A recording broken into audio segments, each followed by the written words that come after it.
سلام، وخت مو بخیر. په دې هیله چې روغ رمټ اوسئ. په دې ویډیو کې غواړو په دې باندې پوه شو چې څه ډول باندې کولای شو سهام واخلو او په څه ډول یې خرڅ. په ایگزیکټ سیستم کې د سهام د اخیستلو او خرڅولو برخه دغه کارونه تر سره کولای شي.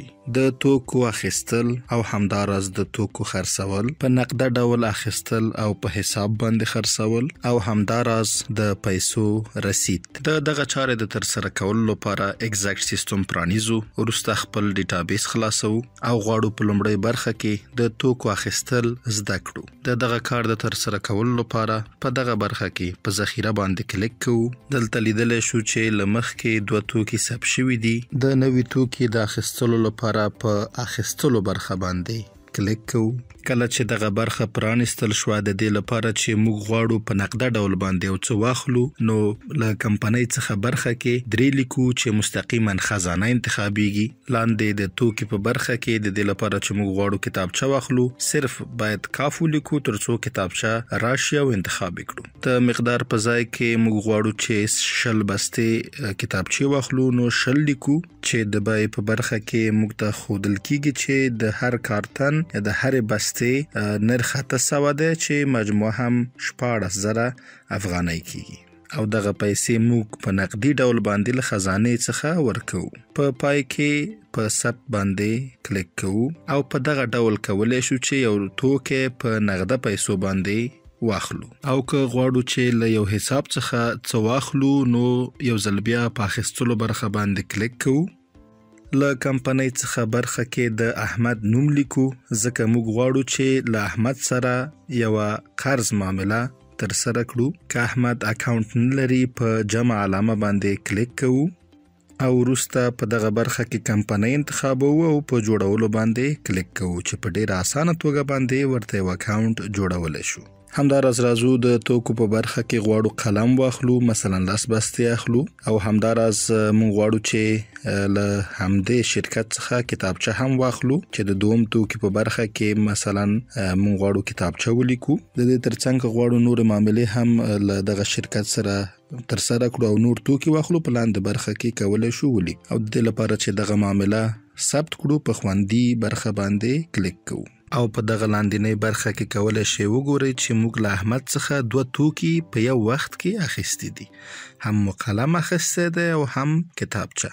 او که غواړو دغه معاملات لا هم په سمه توګه باندې وکړو، په معاملاتو باندې کلیک کوو او دغه برخه کې کولی شو ټول جزئیات په سمه توګه باندې وګورو. همداراز که وروسته غواړو چې د دغه معاملاتو راپور ولرو، راځو په دغه برخه کې په حساب باندې کلیک کوو. په ټولو حسابونو کې د احمد د کمپنۍ حساب پیدا کوو. کله چې دغه حساب مو پرانیسته، په دغه برخه کې په راپور باندې کلیک کوو او په دغه برخه کې کتلی شو چې موږ لا تراوسه د احمد له شرکت سره 2 معاملې تر سره کړي دي او 9,800 افغانۍ له دغه شرکت څخه قرضدار یو. او د دې لپاره چې خپل پور یا قرض ادا کړو، په روزنامچه برخه باندې کلیک کوو. په بنام برخه کې غواړو چې 9,000 افغانۍ احمد ته ولیږو یا ورکړو، او همداراز غواړو چې دغه پیسې له خزانې څخه ورته ورکړل شي. او که غواړو چې ورته حواله وکړو، د تفصیل په برخه کې لیکو چې 8 شمیره باندې ورته حواله تر سره شوې ده. په پای کې په خوندي برخه باندې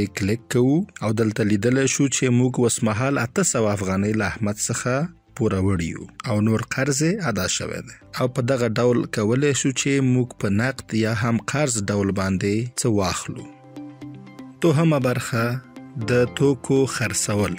د دغه چارې د تر سره کولو لپاره په خرڅولو باندې کلیک کوو. د پیرودونکو په برخه کې خې یا هم 3 لیکو چې غواړو خزانه انتخاب کړو، او د توکي په برخه کې مو غواړو چې کتابچه خرڅه کړو، نو کولی شو چې کوډ نمبر یا هم کاف ولیکو ترڅو کتابچه راښکاره شي او انتخاب کړو. مقدار هم غواړو چې مثلا 2 بستې کتابچې خرڅې کړو، نو 2 لیکو چې د اخیستلو نرخ 800 افغانۍ دی او د خرڅولو نرخ 1000 افغانۍ دی چې موږ په دغه معامله کې 400 افغانۍ ګټه کوو او ټول پیسې هم 2000 افغانۍ کیږي. همدارس همدا مشتری غواړي چې یو بل توکی هم واخلي، نو راځو د دوم توکی په برخه کې مثلا قلم لیکو چې مقدار مثلا 3 بستې او هر بسته موږ ته په 90 افغانۍ راغلی ده چې بیرته خرڅو په 16 افغانۍ باندې 10 افغانۍ ګټه کوو او ټوټل نرخ هم 300 افغانۍ کیږي او د دواړو معاملاتو مجموعه هم 2300 افغانۍ کیږي. د تفصیل په برخه کې هم کول شو ولیکو چې دغه خرڅلاو موږ په چا باندې کړی دی. مثلا لیکو چې موږ غواړو د احمدي دکان ته دغه توکی خرڅ کړو او که غواړو چاپ کړو په چاپ باندې کلیک کوو او په پای کې په خواندي باندې کلیک کوو چې زموږ دغه معامله ثبت شي او دغه صفحې په ښکاره کېدلو سره کولای شو وګورو چې موږ دغه معامله په څه ډول باندې تر سره کړې ده. له دې وروسته چې موږ د معاملې څرنګوالی ولید، که موږ غوښتل چاپ کړو په چاپ باندې کلیک کوو او که غواړو چې چاپ نه کړو په ختمولو باندې کلیک کوو. په دې برخه کې غواړو چې په حساب باندې خرڅ کړو. د دغه چارې د تر سره کولو لپاره په خرڅولو باندې کلیک کوو. پیرودونکي ته په برخه کې د پیرودونکي نوم لیکو. مثلا موږ غواړو چې د بریالي نومي مشتری سره دغه معاملات تر سره کړو. که زموږ نوی مشتری یا پیرودونکي حساب یا اکاونټ نه درلود، په جمع برخه باندې کلیک کوو او په همدغه اسانۍ سره ورته اکاونټ پرانیزو. د توکي په برخه کې د توکي نوم لیکو. مثلا کتابچه. د مقدار په برخه کې مقدار لیکو، مثلا 2 بستې. همدارس زموږ دغه مشتری غواړي چې دومره معامله هم تر سره کړي. په دوم برخه کې یا د توکو په دومره برخه کې غواړي قلم واخلي چې موږ به قلم ولیکو.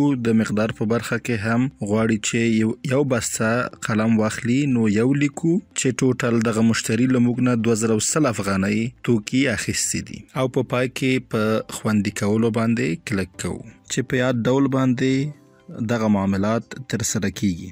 او که دغه پیرودونکي مشتری غواړي چې زموږ پور یا قرض بیرته ادا کړي، دغه کار د تر سره کولو لپاره په حسابونو باندې کلیک کوو.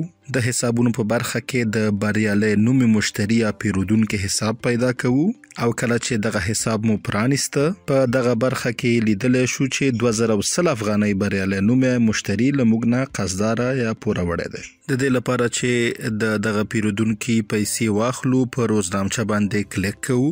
د جمع په برخه کې لیکو چې مثلا 2000 افغانۍ راوړي دي او تفصیل په برخه کې هم لیکو چې نقد دغه پیسې خپل راوړي دي او وروسته په خوندي کولو باندې کلیک کوو چې په دغه ډول لیدلی شو چې بریالي نومي مشتری اوس مهال زموږ نه صرف 100 افغانۍ قرضداره ده. په لاندنۍ برخه کې هم کولی شو د بریالي نومي مشتری سره وروستي معاملات وګورو او دلته کتلی شو چې دغه مشتری زموږ سره 2 معاملې تر سره کړي دي چې 2000 افغانۍ زموږ نه قرضداره وو او اوس مهال 2000 افغانۍ موږ ته بیرته راکړي دي او 100 افغانۍ قرض پرې پاتې ده. درېمه برخه د توکو راپور. که غواړو چې د خپلو معاملاتو په هکله باندې پوه شو او د ټولو معاملاتو راپور وګورو، په ذخیرې برخه باندې کلیک کوو او راپور برخه خلاصوو. کله چې دغه برخه پرانیستل شوه، مجموعه بیلانس په برخه کې موږ کولی شو خپل ټول معاملات وګورو. د ګټې په برخه کې کولی شو وګورو چې څومره ګټه مو کړې ده او همداراز د خزانې بیلانس په برخه کې کولی شو وګورو چې څومره پیسې زموږ له خزانې څخه تللي دي او څومره پیسې بیرته راغلي دي. د مثال په ډول 2300 افغانۍ موږ ته نن راغلي دي، 16000 افغانۍ زموږ له خزانې څخه وتلي دي او دغه پیسې ځکه له خزانې څخه وتلي دي چې موږ نن توکي اخیستي دي او دغه پیسې د توکو په اخیستلو کې په نغده ډول باندې مصرف شوي دي. که غواړو چې د نن ورځې په معاملاتو باندې پوه شو، په ډیشبورډ برخه باندې کلیک کوو.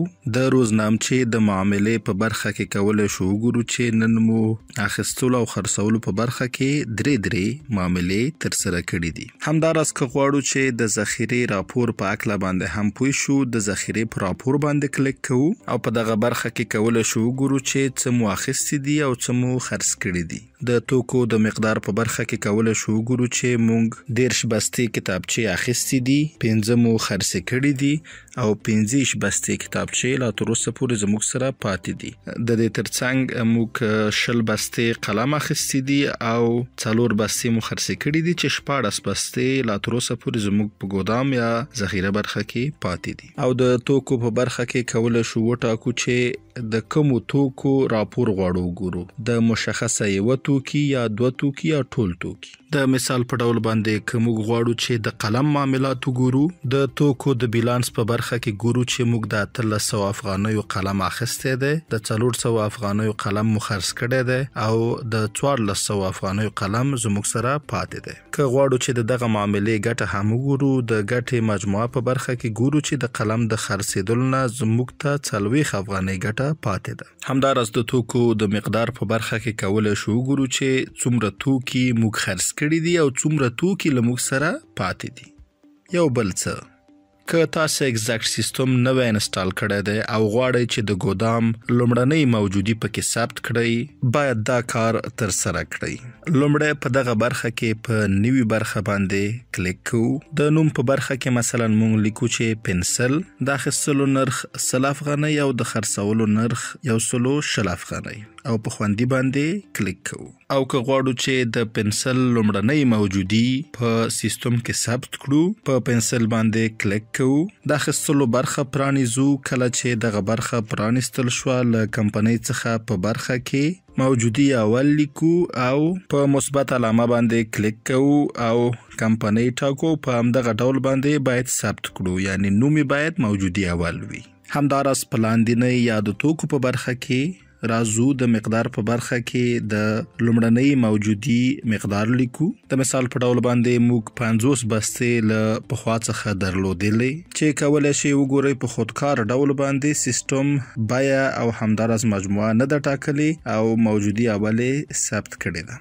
د دغه کار د ترسره کولو لپاره په خوندي باندې کلیک کوو او د دغه چارې د ترسره کولو سره موږ له هیڅ چا نه قصداره کیږو او ګورو چې د ذخیرې په برخه کې 50 بستې پنسل ډیر شوی دی. او که راشو په ډیشبورډ باندې کلیک وکړو، ګورو چې د موجودي اول په نوم باندې یو شرکت شته دی چې معاملات ترسره شوي دي خو قرضداره شوي نه یو. له پاملرنې مو ډیره زیاته مننه. که غواړئ چې په دې اړه لا ډیر معلومات ترلاسه کړئ، د ایگزیکټ سیستم له ټلګرام ګروپ، یوټیوب چینل او همداراز دغه سیستم له ویب سایټ څخه لیدنه وکړئ.